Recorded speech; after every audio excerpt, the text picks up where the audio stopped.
नमस्कार दोस्तों, आज सुबह की शुरुआत होती है दातुन करने के समय से। तो आज मैं फील्ड पर घूमते घूमते दातुन कर रहा था और मैं टहलते टहलते श्मशान घाट की ओर आ जाता हूँ, जहाँ मैं देखता हूँ कि श्मशान घाट की जो दीवार बनने की काम चल रही थी वह बंद है और कुछ दिनों से वर्कर काम करने के लिए भी नहीं आ रहे हैं। अब पता नहीं यह कब तक बनकर तैयार होगा। फिर मैं घर आ जाता हूँ और अपने चापाकल पे कुल्ला करने चला जाता हूँ। कुल्ला करने के बाद मैं पिछला वीडियो को एडिट करने के लिए बैठता हूँ। जब मैं लगभग आधा एडिट खत्म किया ही था कि माँ ने मेरे लिए दूध में केला को काट कर भेज देती है। फिर मैं अपना दूध और एडिटिंग को समाप्त करके आ जाता हूँ नाश्ता करने के लिए और आकर देखता हूँ तो यहाँ पर बुनिया और अंगूर एवं सेब रखा था। तो मैंने उसमें से 2-4 अंगूर निकाल कर खा ली। फिर मैंने भुजा हुआ चना खाया और लास्ट में 2 लिट्टी खाकर मैं मंदिर पर जाने लगता हूँ। और जाते समय मुझे रास्ते में मेरे गाय का टन्ना मिला देखने को, जो कि इतनी गर्मी में धूप सेक रहा था। तो अभी मैं मंदिर पर मोबाइल चार्ज करने एंड पढ़ने के लिए आया हूँ। जैसा कि आप लोगों को पता ही होगा कि मेरे घर का जो बिजली है वो 2 दिन से लगातार नहीं आ रहा है, इसलिए मुझे मोबाइल चार्ज करने के लिए मंदिर पर आना पड़ता है और जिसके कारण मैं 2-3 दिन से वीडियो भी नहीं डाल पा रहा हूँ। तो अभी मैं बैठने के लिए बिछाकर और बैग को रख कर आया ही था कि मैं देखता हूँ कि आज किसी का देहांत हो चुका है, जिसे लेकर कुछ लोग जा रहे थे जलाने के लिए। खैर ये सब हमारे गाँव में आए दिन होते ही रहते हैं। फिर मैं अपना सेटअप करने लगता हूँ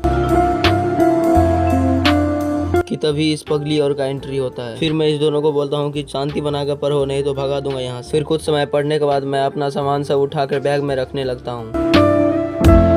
फिर मैं घर आकर नहाने जाता हूँ। नहा कर आने के बाद मैं खाने के लिए जाता हूँ, जहाँ पर मम्मी पहले से ही खा रही थी। फिर मैं खाना खाकर आ जाता हूँ सोने के लिए, लेकिन घर में लाइट न होने के कारण मुझे नींद नहीं आती है। फिर मैं अपना सिरमा लेकर आ जाता हूँ मंदिर पर, जहाँ पर बहुत ही अच्छी ठंडी ठंडी हवा बह रही थी और यहाँ पर नींद भी बहुत अच्छी आती है। अभी आप लोग सोच रहे होंगे कि हम लोग अपने घर का लाइट ठीक क्यों नहीं करवाते हैं। तो अभी आप लोगों को एक सच बताता हूँ। तो हम लोगों ने हमारे गाँव में जो बिजली का मिस्त्री है उसे 2-4 बार बोला, जो कल या परसों बोलकर बात को टाल देता है और ठीक करने के लिए नहीं आता है। पता नहीं उससे हमसे क्या दुश्मनी है। खैर इस सब को छोड़ते हुए मैं सोकर उठता हूँ और अपना सिरमा और गमछा को लेकर आ जाता हूँ घर पर। फिर मैं मंदिर पे आ जाता हूँ पानी भरने के लिए, क्योंकि मंदिर की साफ सफाई की जिम्मेदारी हम लोगों को ही है। खैर कुछ देर पानी भरने के बाद मैं फील्ड पे देखता हूँ तो यहाँ पे कुछ बच्चे आए थे खेलने के लिए, जो कि हमारे गाँव के ही बच्चे थे।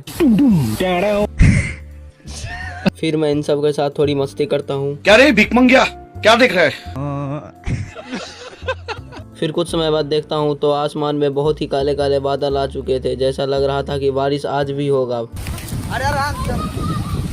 फिर मैं घर आ जाता हूँ और देखता हूँ तो इतने काले बादल आ जाते हैं कि दिन में रात हो जाता है। फिर क्या था, कुछ देर बाद बारिश हुई शुरू हो गई। फिर लगातार 4 घंटे बारिश होने के बाद बारिश रुक जाती है। फिर मैं और मेरी मम्मी आ जाते हैं पापा को स्टेशन पर छोड़ने के लिए, क्योंकि आज मेरे पापा जा रहे हैं गुजरात। फिर हम लोग ट्रेन का इंतजार करने लगते हैं, क्योंकि ट्रेन का टाइम था 7 बजे और हम लोग 6:30